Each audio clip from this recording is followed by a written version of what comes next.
சிவந்தி academy Tiruchendur SBI PO-வுக்கான சிறப்பு online பயிற்சி வகுப்புகள் நடைபெறுகிறது. நேர்களே குட் மார்னிங். இன்றைய பெருஞ்செய்தி இதுதான். நம்ம காட்சிகள் பார்க்கின்றோம். முதலமைச்சருடைய வாகன அணிவகுப்பு கான்வாய் சென்னை விமான நிலையம் அருகே வந்திருக்கக்கூடிய காட்சிகளை பார்க்கின்றோம். இன்னும் சற்று நேரத்தில் தனி விமானம் மூலமாக திருச்சி சென்றடைகிறார் முதலமைச்சர். கரூர் செல்ல தமிழ்நாட்டு அரசின் முதலமைச்சராக முதன்முறையாக கரூர் செல்கிறார்.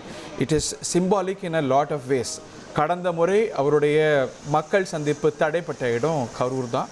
ஒரு பெரும் துயரம் ஏற்பட்டது. 41 பேர் மரணமடைந்தாங்க. அது தமிழ்நாட்டு அரசியலில் திரு விஜய் அவர்களுடைய அரசியல் வாழ்க்கையில் ஏற்படுத்திய தாக்கம் அதிர்வலைகள்லாம் நாடறிந்தது.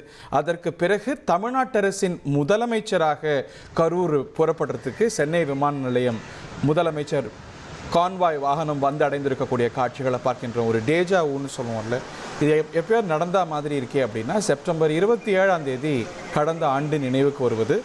இதே போல ஒரு காலை நேரத்தில் திருச்சி சென்றார் முதலமைச்சர்.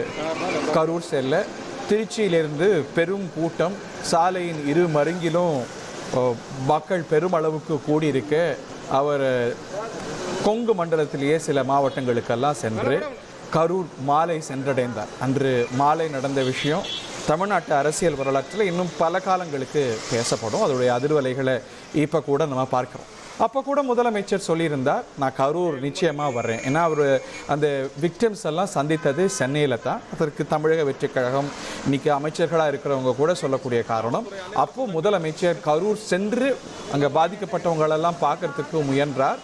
ஆனால் நிர்வாக ஒத்துழைப்பு கிடைக்கல அப்படின்னு முதலமைச்சர் தன்னுடைய கடைசி எலெக்ட்ரல் ஸ்பீச்சில் கூட, எலெக்ஷன் 2026க்கு முன்னாடி நடந்த ஸ்பீச்சில் கூட நிச்சயம் கரூர் செல்வேன் அப்படின்னு சொல்லியிருந்தார். அவர் சூள் உரைத்தது போலவே கரூர் செல்கிறார் தமிழ்நாட்டு அரசாங்கத்துடைய முதலமைச்சராக. அவர் சென்னைக்கு வெளியில் கலந்து கொண்ட முதல் நிகழ்வு அப்படின்னு பார்த்தா கடந்த மாதம் திருச்சி கிழக்கில் அவர் வென்ற தொகுதியில் சென்று மக்களுக்கு நன்றி தெரிவித்தார். அதற்கு பிறகு அவர் பங்கேற்கக்கூடிய முக்கியமான அரசியல் நிகழ்வு என்றால் இந்த அரசியல் நிகழ்வு தான். இன்றைக்கி மக்கள் சந்திப்பும் கூட ஏற்பாடாக இருக்கிறது. இன்றைக்கி காலையிலே நடைபெறக்கூடிய நிகழ்ச்சியில் ஒரு 5000 பேர் பங்கு கொள்கிறாங்க. கரூர் வெண்ணெய்மலை அட்லஸ் கலையரங்க மைதானத்தில் தான் இந்த நிகழ்வானது நடக்கிறது. அதற்கு பிறகு ஒரு 10 கிலோமீட்டர் ரோட் ஷோவாக செல்கிறார். கடந்த முறை அவர் ரோட் ஷோ சென்ற போது ஏற்பட்ட நெரிசல் பிரச்சனை, அதில் நிர்வாக ஒருங்கிணைப்பில் இருந்த சவால்கள்லாம் நாம் அறிவோம். ஆனால் இந்த முறை தமிழ்நாட்டு அரசாங்கத்துடைய முதலமைச்சராக செல்கிறார். தேசிய கொடி தாங்கிய வாகனத்தில் செல்கிறார். அதனால் ஒரு முதலமைச்சருக்கு உண்டான பாதுகாப்பு ஏற்பாடுகள், பந்தோபஸ்தெல்லாம் அங்கே ரொம்ப ஜரூராக நடைபெறதை பார்க்கின்றோம். இந்த முறை பல மாதங்களுக்கு பிறகு கரூருக்கு முதலமைச்சராக செல்கிறார்.